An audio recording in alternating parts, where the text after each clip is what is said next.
Животот на 25-годишната Карина Синолникова се променил за секогаш на 9 јуни, кога добила повик од командантот во војната база на незиниот сопруг, кој кажал дека тој загинал во борбите во Североднецк во регионот Луганск.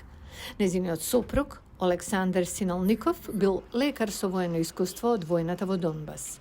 Кога почнала целосната инвазија, неговата единствена желба била да оди во првите борбени редови и да ја брани државата.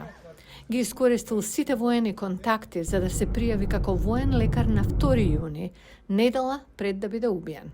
Був арт-обстрел. Имало гранатирање. Мојот сопруг му помагал на повреден војник во тој момент и друг војник помагал исто така. И тогаш имало повторно гранатирање. І ще один хлопець зливав йому на руки. І потім знов удар і все. Катерина Карватко е војник. Незиниот сопруг Бодан Карватко служел во војска 8 години. Бил убиен на 20 јуни. Дітки важко, ми намагалися. Тешко е за децата. Се обидовме да им објасниме најдобро што може.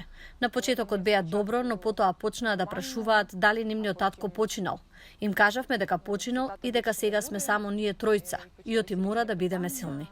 Сега Карватко продолжува да ги исполнува обврските како војник и мајка. Таа е посветена да ја продолжи работата на незиниот сопруг. Карина Синолникова живее со болка секој ден по загубата. Таа сваќа дека ова е незиниот нов живот и е фокусирана на грижата за незината ќерка Софија, која има пречки во развојот и е потребна итна терапија. Еден ден сака да ја раскаже за херојската жртва на незиниот татко. Основна ціль зараз. Главната цел сега ми е да излечам ќерка ми. Иднината е да се разбудам утре.